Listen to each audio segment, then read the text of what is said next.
Dhunë, kërcënime se do t'i vras familjen, paralajmërime se mbante armë në të kaluarën. Kallëzo, ka arritur që të zbuloj detaje për ngjarjen që ishte regjistruar në mars të këtij viti, e ku viktim ishte gruaja e tashmë të dyshuarve kryesor për vrasjen e vëllezërve Morina në Malishev. Kallëzo raportoi më 6/11/2025 se ndaj Isufit kishte pasur një akt akuzë në prill të këtij viti për dhunë në familje. Për këtë ngjarje, zbulohet se ekzistonte edhe një vendim i gjykatës themelore të Prishtinës për çka e dënonte Isufin për dhunë dhe kërcënimin e bashkëshortes së tij, e madje ngjarja shkon edhe më larg kur vendoset që dënimi i gjykatës së Prishtinës të ndryshonte në gjykatën e apelit. Dënimi ulet, duke vlerësuar se ka arritur efektin e përgjegjësisë së të dënuarit. Isufi ishte dënuar në gjykatën themelore të Prishtinës. Në vendimin që ka siguruar Kallëzo, jepen detajet të ngjarjes së dhunës në familje dhe kanosje nga bashkëshortja e tij. Dosja përshkruan se Astrid Isufi më 30 mars 2025, rreth orës 15, por edhe në të kaluarën, kishte dënuar gruan e tij e kishte kërcënuar që nëse ndahet, ai do t'i vras familjen. Ky paralajmërim është theksuar edhe në dosjen e gjykatës për vendimin që ishte dhënë me burgim. E rahu gruan në ditën e festës së Bajramit, më 30 mars 2025, Astrid Isufi sipas dosjes në gjykatë rreth orës 6 të mëngjesit, përderisa gruaja e tij kishte përgatitur drekën e festës së Bajramit, i pandehur ishte zgjuar nga gjumi e kishte e thirrë gruan e tij dhe kishte goditur me peshqir në trup, duke i kërkuar të njëjtës që të zgjojë fëmijët nga gjumi. Gruaja kishte shkuar te fëmijët, por ata nuk ishin zgjuar e ishte kthyer sërish tek Astrid Isufi për t'i treguar. Dosja tregon se Astrid Isufi ishte nervozuar e më pas kishte nisur të sulmojë gruan e tij me shuplake glushte në fytyrë e trup.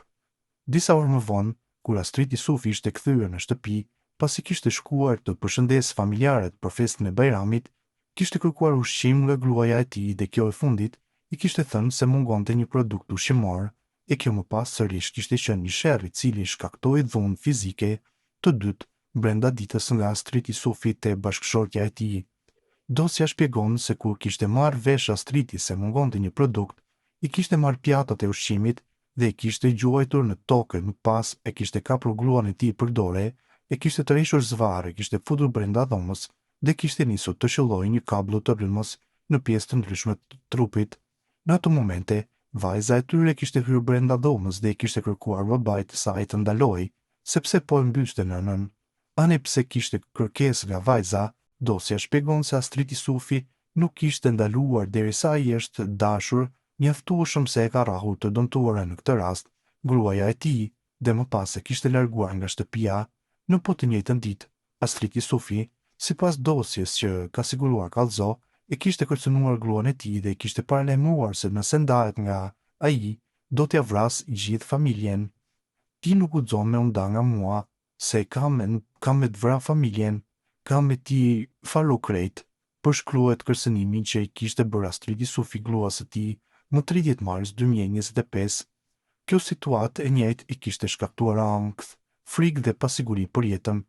Me krejt këto veprime që Astrid Isufi kishte kryer ndaj gruas këtij, gjykata e Prishtinës, dela në Drenas, kishte dënuar të njëjtin me burg në kohë zgjatje me 154 ditë dhe 300 euro gjob për dhunë në familje, ndërsa për kanosje ishte gjobitur me 500 euro.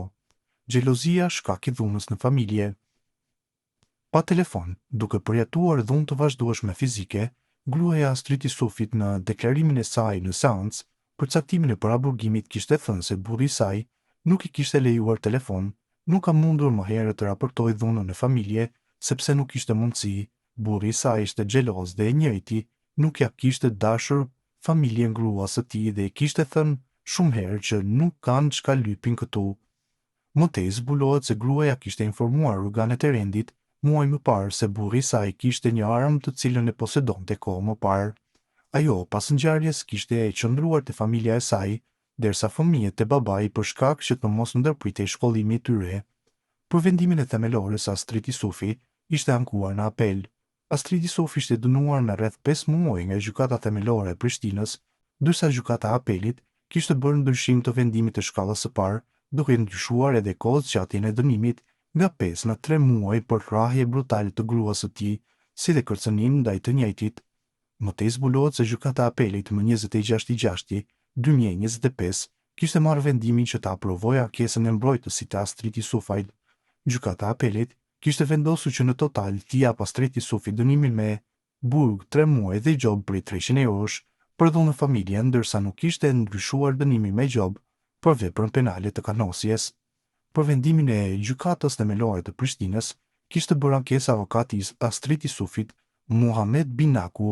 Në përgjigje në ankesë, ishte paraqititur edhe përfaqësuesi i gruas së Astridit Faik Morina, duke treguar se gruaja ishte kthyer në shtëpi në përbashkët me Astridin në Komaran te fëmijët e saj më 24/4/2025 me marrëveshjen e të dyja palëve të familjes.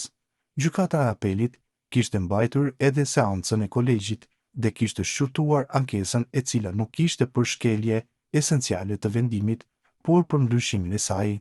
Mbrojtësit e të dy palëve, në këtë rast Astrid Jusufi dhe gruas së tij, kishin mbështetur kërkesën që të shqiptohej një dënim alternativ, siç është ai me kusht. Gjykata e apelit kishte shqyrtuar të gjithë situatën dhe kishte ardhur në përfundimin që t'i ulte dënimin me burgim të dënuarit Astrid Jusufi nga 5 muaj në 3 muaj burgim, duke shtuar se ky dënim është më i butë dhe në harmoni me interesin e rrezikshmërisë shoqërore të kryerjes së veprës penale me shkallën e përgjegjësisë të akuzuarit dhe kjo do të shërbejë si preventiv gjeneral. Por kush është Astrid Jusufi? Astrid Jusufi deri më tani dyshohet se është i dyshuar kryesor për vrasjen e 2 vëllezërve të gruas së tij në fshatin Golobovc të Malishevës. Deri më tani ende nuk janë të qarta rrethanat që çuan deri te vrasja, por që nga policia është konfirmuar se i njëjti është i plagosur, po ashtu në vendin e ngjarjes ishin gjetur 2 armë, ndërsa për më shumë se 15 orë Jusufi ishte në Arati, ndërsa u arrestua më 7/11/2025 në fshatin Pločić. Ai aktualisht ndodhet në qendrën klinike universitare të Kosovës, duke marrë tretment mjekësor, ndërsa gjendja e tij është stabil.